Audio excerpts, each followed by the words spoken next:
العالمين والصلاة والسلام على سيد الأنبياء والمرسلين وعلى آله وأصحابه أجمعين أما بعد أعوذ بالله من الشيطان الرجيم بسم الله الرحمن الرحيم واعلموا أنما الحياة الدنيا لعب ولهو وزينة وتفاخر بينكم وتكاثر في الأموال والأولاد كمثل غيث أعجب الكفار نباته ثم يهيج فتراه مصفرا ثم يكون حطاما وفي الآخرة عذاب شديد ومغفرة من الله ورضوان وما الحياة الدنيا إلا متاع الغرور صدق الله العظيم۔ محترم سامعین کرام، بزرگوں اور دوستوں، میں نے آپ کے سامنے قرآن کریم کی ایک آیت کریمہ تلاوت کی ہے۔ اللہ تبارک و تعالیٰ نے اس آیت کریمہ کے اندر انسان کو دنیا کی حقیقت سمجھائی ہے، اس وجہ سے کہ اگر کوئی انسان کسی چیز کی حقیقت کو سمجھ نہیں پاتا ہے تو یا تو اس کے ساتھ اس کا معاملہ اس کے حق میں کوتاہی کا ہوتا ہے اور یا تو غلو کا ہوتا ہے، یا تو افراط کا شکار ہوتا ہے اور یا تو تفریط کا شکار ہوتا ہے۔ جیسے عیسائیوں نے حضرت عیسیٰ علیہ السلام کی حقیقت کو نہیں سمجھا تو عیسیٰ علیہ السلام کو خدا بنا دیا، اللہ کا بیٹا بنا دیا۔ یہودیوں نے حضرت موسیٰ علیہ السلام کی حقیقت کو صحیح طریقے سے نہیں سمجھا، جس کے نتیجے میں حضرت موسیٰ علیہ السلام کے ساتھ انتہائی نازیبا سلوک کیا۔ حضرت عزیر علیہ السلام کو ان کی قوم نے صحیح سے نہیں سمجھا، اس لیے حضرت عزیر کو یہودیوں نے اللہ کا بیٹا بنا دیا۔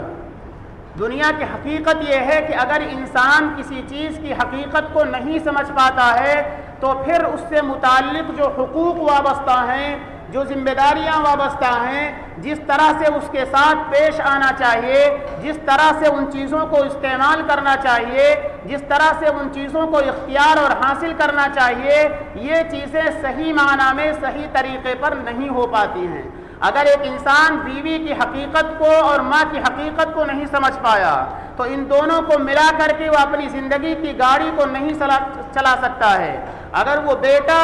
اور ماں کی حقیقت کو نہیں سمجھ پایا تو ان دونوں کے درمیان موافقت ہو کر کے زندگی گزرے نہیں ہو سکتا ہے۔ اگر انسان اپنے پڑوسیوں کی حقیقت نہیں سمجھ پایا، اگر انسان اپنے تعلقات والوں کی حقیقت کو نہیں سمجھ پایا تو ان کے حقوق کی ادائیگی نہیں کی جا سکتی ہے۔ اسی لیے اللہ تعالیٰ نے اس کائنات کو بنایا، دنیا کو پیدا کیا، دنیا کی تمام چیزوں کو پیدا کیا اور پھر ان تمام چیزوں سے فائدہ حاصل کرنے کے لیے انسان کو بنایا کہ یہ دنیا ساری تمہارے لیے بنائی گئی ہے، اس سے فائدہ تم کو اٹھانا ہے، یہ ساری چیزیں تمہارے نفع کے لیے بنائی گئی ہیں۔ ان الدنیا خلقت لکم، کہ ساری کی ساری کائنات انسانوں کے لیے بنائی گئی ہے۔ وَلَكُمْ مَا فِي الْأَرْضِ جَمِيعًا، زمین کے اندر جتنی چیزیں پیدا کی گئی ہیں وہ سب انسان کے لیے پیدا کی گئی ہیں، انسانوں کے فائدے کے لیے پیدا کی گئی ہیں۔ بس اللہ تعالیٰ نے یہ سمجھانے کی کوشش کی کہ دیکھو اس دنیا کی حقیقت کو سمجھو، اگر نہیں سمجھو گے تو پھر یا تو اس میں لگ کر کے اپنے آخرت کو بھلا دو گے، جس کائنات کے رب نے اس دنیا کو بنایا ہے اس رب کو فراموش کر دو گے، اور اگر اس کو سمجھ گئے صحیح طریقے سے تو دنیا کو بھی استعمال کر لو گے اور اپنے رب کو بھی بنا لو گے، دنیا کے اندر رہ کر زندگی بھی صحیح سے گزار لو گے اور اپنے اللہ کے پاس حاضر ہو کر کے اپنے اللہ کی خوشنودی کو پانے میں کامیاب ہو جاؤ گے۔ اس لیے اللہ تعالیٰ نے قرآن کریم کی اس آیت کے اندر دنیا کی حقیقت سمجھائی ہے اور کہا وَاعْلَمُوا، اے دنیا کے انسانوں اس بات پر یقین کر لو اور یہ بات دل کی گہرائی میں بٹھا لو، انما الحیات الدنیا لعب، کہ دیکھو دنیا کی حقیقت کھیل اور تماشا ہے، دنیا کی حقیقت کھیل اور کود ہے، وَلَهْوٌ، اور تماشا وغیرہ جس طرح کی چیزیں ہوتی ہیں اس کو کہتے ہیں لہون۔ تو دنیا کی حقیقت پہلے نمبر پر اللہ تعالیٰ نے سمجھائی انما الحیات الدنیا لعب ولہو، کہ دنیا کی زندگی کھیل اور تماشا ہے۔ اللہ تعالیٰ نے قرآن کریم کی اس آیت کے اندر انسان کے 6 مرحلے کا تذکرہ کیا ہے، انسان کے اوپر 6 مرحلے گزرتے ہیں اور جب ایک مرحلے سے گزر کر دوسرے مرحلے میں داخل ہوتا ہے تو پہلے مرحلے میں جو چیز اس کے نزدیک پسندیدہ تھی وہ قابل نفرت ہوتی ہے.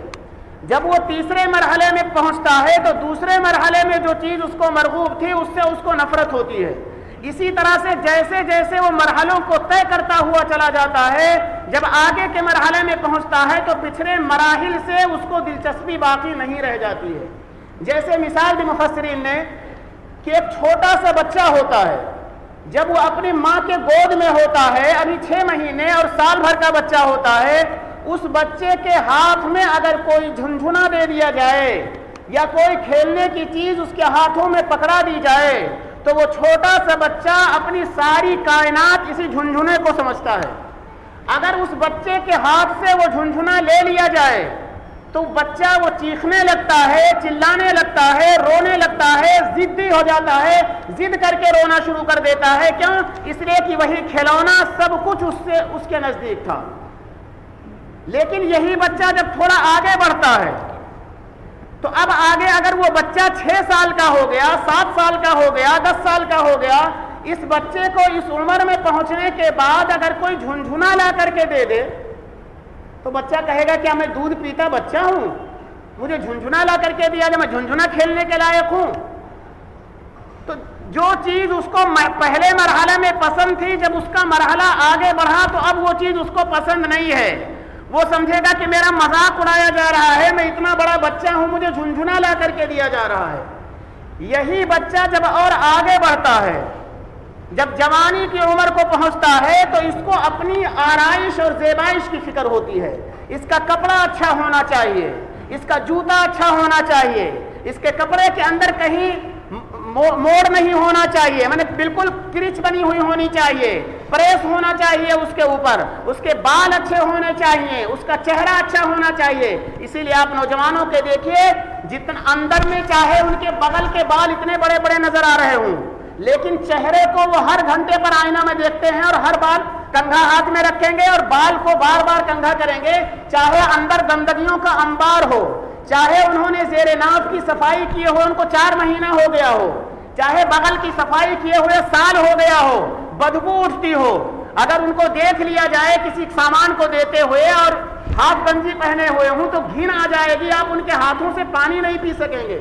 آپ ان کے ہاتھوں سے کوئی سامان نہیں لے سکیں گے. لیکن یہ نوجوان کا جو ظاہر ہے، اس کے پیروں میں موزہ ہونا چاہیے اچھی کوالٹی کا، اس کے پیروں میں کئی 1000 روپے والا جوتا ہونا چاہیے، اس کے جسم کے اوپر جو کپڑا ہو وہ کافی مہنگا کپڑا ہو، دیکھنے میں بہت ہی اچھا لگتا ہو.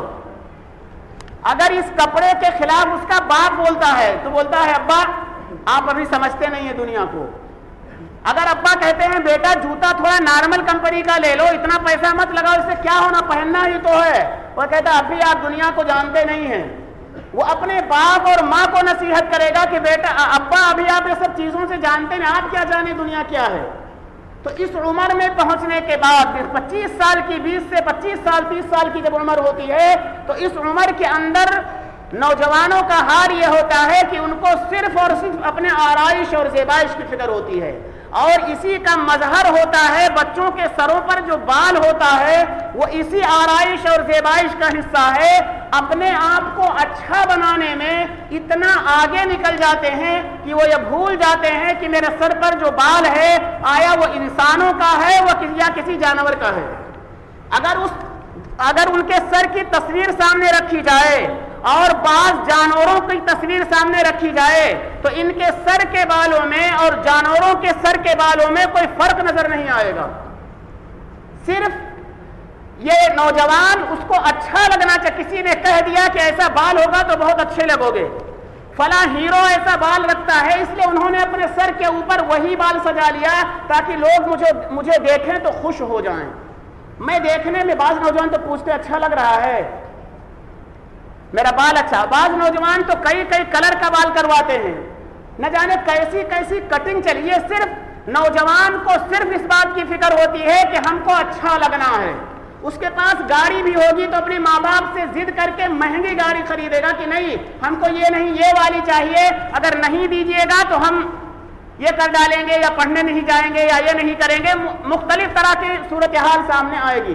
تو انسان جب جوانی کے مرحلے میں پہنچتا ہے تو اس کو آرائش اور زیبائش کی فکر ہوتی ہے، تھوڑا سا اور آگے بڑھتا ہے، 30 سال پار کرتا ہے، 30 سال کے بعد اس کو کیریئر کی فکر ہوتی ہے۔ کیریئر کی فکر مطلب اب اس کو ڈگری چاہیے، اس کے پاس کون سی ڈگری ہے، یا اس کا کاروبار اچھا ہونا چاہیے، اس کے پاس پیسے خوب ہونے چاہیے، اس کو کھانے پینے کی چیزیں اچھی ملنی چاہیے، یا اور کہیں اس کے پاس مکان اچھا ہونا چاہیے۔ پہلے زمانے میں تو لوگ کثرت اولاد پر فخر کرتے تھے، لیکن اب علماء لکھتے ہیں کہ یہ زمانہ تو چلا گیا۔ اب لوگ اس بات پر فخر کرتے ہیں کہ اس کی اولاد، کوئی کہتا ہے میرے بچے امریکہ میں پڑھتے ہیں، کوئی کہتا ہے میرے بچے انگلینڈ میں پڑھتے ہیں، کوئی کہتا ہے میرے بچے انگلش میڈیم میں پڑھتے ہیں۔ اب یہ چیزیں فخر کی بن گئی ہیں۔ تو اس عمر میں پہنچنے کے بعد انسان اپنے کیریئر کی طرف متوجہ ہوتا ہے۔ اب وہ یہ نہیں سوچتا کہ بھائی کپڑا زیادہ صاف ستھرا ہے کہ نہیں، اس لیے کہ وہ گھر میں پہنچتا ہے، اس کی شادی ہو چکی ہے، اس کے چھوٹے چھوٹے بچے ہیں، وہ گھر میں پہنچتا ہے تو بچے لپٹ جاتے ہیں۔ تو اب اس کو اگر وہ کپڑا دیکھے گا تو دور سے ہاتھ لگائے گا بچوں کو، بھائی بیٹا دور رہو، پہلے کپڑا تبدیل کرنے دو۔ تو وہاں پہنچ کر کے اس کو کپڑے اور جوتے اور ان چیزوں سے زیادہ فکر ہوتی ہے کہ اس کا کیریئر اچھا ہونا چاہیے، اس کے پاس اچھی سے اچھی ڈگریاں ہونی چاہیے، تاکہ لوگ ڈگریاں دیکھ کر کے کہیں نہیں بہت پڑھا لکھا آدمی ہے اور بہت زیادہ سمجھدار انسان ہے۔ 40 سال پار کرنے کے بعد اب اس کو دولت سمیٹنے کی فکر ہوتی ہے۔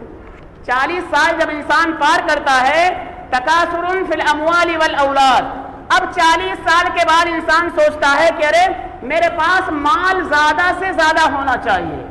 اور انسان اس فکر کے اندر اتنا زیادہ لگ جاتا ہے۔ اس سے اگر سوال کیا جائے کہ بھئی اب تو بڑھاپا آ گیا ہے، داڑھیاں سفید ہو رہی ہیں، سر کے بال سفید ہو رہے ہیں، اب تمہارے جانے کا نمبر آنے والا ہے اور اب تم اس فکر میں ڈوب گئے ہو اس طرح، تو کہے گا ایک لڑکا ہے اس کو بھی گھر دینا ہے، دوسرا ہے اس کو بھی دینا ہے، تیسرا ہے اس کو بھی دینا ہے، چوتھا ہے اس کو بھی دینا ہے، اور یہ لڑکے پتہ نہیں مجھ کو ہوں کہ نہ ہوں، اس لیے اپنے نام بھی کچھ پراپرٹی بنا کر کے رکھنا ہے تاکہ میرے بڑھاپے میں کام آئے، اور پھر میری بیٹیاں آئیں گی تو ان کو بھی ہمیں کھلانا ہے، اس لیے ان کے لیے بھی بنا کر کے رکھنا ہے۔ میں طرح طرح کی چیزیں اس کے ذہن میں آئیں گی، اور ان ساری چیزوں کو بہانہ اور ذریعہ بنا کر کے وہ بہت ساری دولت کو سمیٹنے کی کوشش کرے گا۔ اللہ تعالیٰ فرماتے ہیں، یہ دیکھو یہ اتنی حقیقت ہے۔ علامہ رومی رحمۃ اللہ علیہ فرماتے ہیں کہ اب اگر اس انسان کو جو 40 سال کی عمر میں پہنچ گیا ہے، اس سے کہا جائے چلو گلی ڈنڈا کھیلتے ہیں، کیونکہ پاگل ہو گئے، میں بڑھاپے کی عمر کو پہنچ گیا، مجھے گلی ڈنڈا کھیلنا آتا ہے۔ اگر اس سے کہا جا رہا ہے تمہارا کپڑا دیکھو ٹھیک نہیں ہے، تم تھوڑا کپڑا کریچ وریچ بنا کر کے جوتا موزہ اچھا سے پہنو نا تاکہ دیکھنے میں اچھے لگو، کہ بھائی وہ زمانہ چلا گیا، وہ زمانہ، وہ پچھلا جو مرحلہ گزر چکا ہے، اب اس کو اس مرحلے سے دلچسپی نہیں ہے۔ جیسے ایک چھوٹا سا بچہ جب ماں کے پیٹ میں ہوتا ہے، اگر اس چھوٹے سے بچے سے سوال کیا جائے ماں کے پیٹ میں کہ ارے تم جہاں پر ہو تو بہت چھوٹی سی دنیا ہے، جب یہاں سے نکلو گے نا تو بہت بڑی دنیا آنے والی ہے، کہے گا ارے یار تم کو کیا ہو گیا ہے، میری کائنات تو یہی ہے۔ کہے گا ارے یار تم گندی جگہ میں پڑے ہوئے ہو، ابھی یہاں تمہارا کھانا بھی گندی چیز ہے۔ وہ کہے گا ارے یار بیوقوف ہو کیا، جو کچھ یہاں ہے یہی میری ساری کائنات ہے۔ یہی وجہ ہے کہ جب بچے پیدا ہوتے ہیں تو وہ جگہ جب ان سے چھوٹتی ہے تو چیخنا چلانا شروع کرتے ہیں، روتے ہوئے بچے آتے ہیں کہ وہ جگہ چھوٹ گئی۔ جب بچہ دنیا میں آ جاتا ہے ایک روم میں ہوتا ہے، اب اس سے کہا جائے کہ یہ جو روم ہے جس میں تم ٹھہرے ہو یہ چھوٹا سا ہے، اس سے باہر نکلو گے تو بہت بڑا گھر ہے، پھر اور آگے نکلو گے تو بہت بڑا شہر ہے، اس سے آگے نکلو گے تو بہت بڑی دنیا ہے۔ تو بچے کے سمجھ میں بات آنے والی نہیں ہے۔ کیوں؟ اس لیے کہ اس کی سوچ محدود ہے۔ ایک عالم کا واقعہ لکھا ہے کہ ایک شہر میں وہ گئے، میرٹھ کے قریب میں، اور شہر سے بہت دور ایک گاؤں میں گئے، تو ایک بوڑھی اماں نے سنا کہ فلاں مولانا صاحب آئے ہیں فلاں شہر سے، تو آ گئی ملنے کے لیے۔ تو پوچھا آپ کہاں رہتے ہیں؟ تو بتایا میں فلاں شہر میں رہتا ہوں۔ تو کہے گا میرے بیٹے حسن کو جانتے ہیں کیا؟ تو کہ نہیں امی جان میں تو نہیں جانتا ہوں۔ بولے آپ اس شہر میں رہتے ہیں اور میرے بیٹے کو نہیں جانتے ہیں؟ تو کہ اماں جان یہ آپ کا گاؤں بہت چھوٹا سا ہے جہاں پر ہر آدمی ایک دوسرے کو جانتا ہے، لیکن میں جس شہر سے آیا ہوں وہ شہر تو بہت بڑا ہے، 30-35 لاکھ کی آبادی ہے،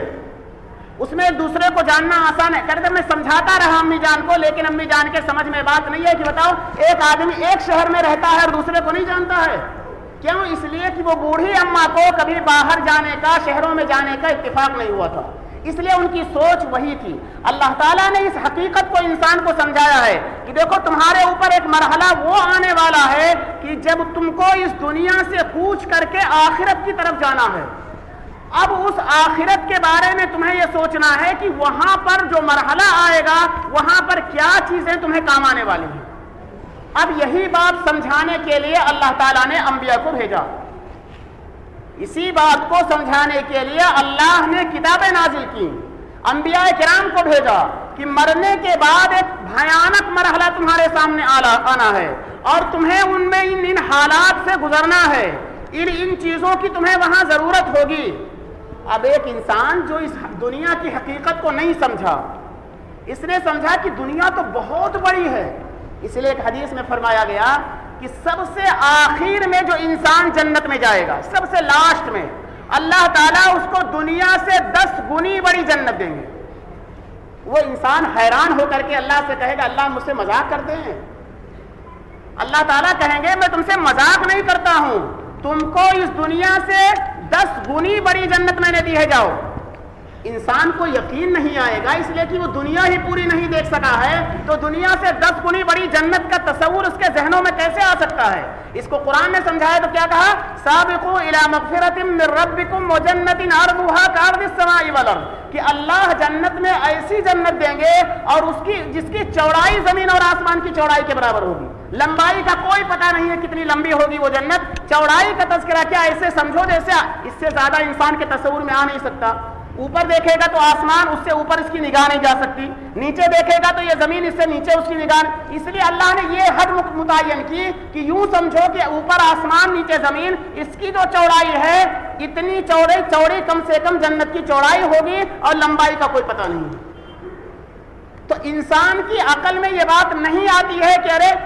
مرنے کے بعد یہ آنے والا ہے، اس نے دنیا کو سب کچھ سمجھ لیا، دنیا کی حقیقت کو نہیں جانا کہ اس کے بعد جو مرحلہ آئے گا اگر ہم نے اس دنیا کو صحیح سے حاصل نہیں کیا، صحیح سے استعمال نہیں کیا تو مرنے کے بعد جو مرحلہ آئے گا ہم کو وہاں پچھتانا پڑے گا۔ جیسے جوانی میں بچپن میں جو چیزیں ہوئی ہیں اس پر انسان پچھتاتا ہے کہ ہائے میں کیا کھیلتا تھا، میں کیا کر رہا تھا اب تک، ایسے انسان قبر میں اتارے جانے کے بعد اس کو پچھتاوا ہوگا کہ کاش میں نے دنیا کی زندگی کے اندر دنیا کی حقیقت کو سمجھا ہوتا۔ اگر انسان دنیا کی حقیقت کو سمجھے گا، حلال اور حرام کی تمیز ہوگی، اگر انسان دنیا کی حقیقت کو سمجھے گا، انسانوں کے حقوق کی ادائیگی کی کوشش کرے گا، اگر انسان دنیا کی حقیقت کو سمجھے گا، اپنے گھر والوں کے حقوق کو ادا کرے گا، اگر انسان دنیا کی حقیقت کو سمجھے گا، رشتہ داروں کے حقوق کو ادا کرے گا، اگر انسان دنیا کی حقیقت کو سمجھے گا تو کسی کے ساتھ دھوکہ نہیں کرے گا، اگر انسان دنیا کی حقیقت کو سمجھے گا تو لین دین میں ٹال مٹول سے کام نہیں لے گا، اگر انسان دنیا کی حقیقت کو سمجھے گا تو 2 نمبر کام نہیں کرے گا، اگر انسان دنیا کی حقیقت کو سمجھے گا تو اپنے پیسوں کو انسانیت کی بھلائی اور خیرخواہی میں خرچ کرے گا،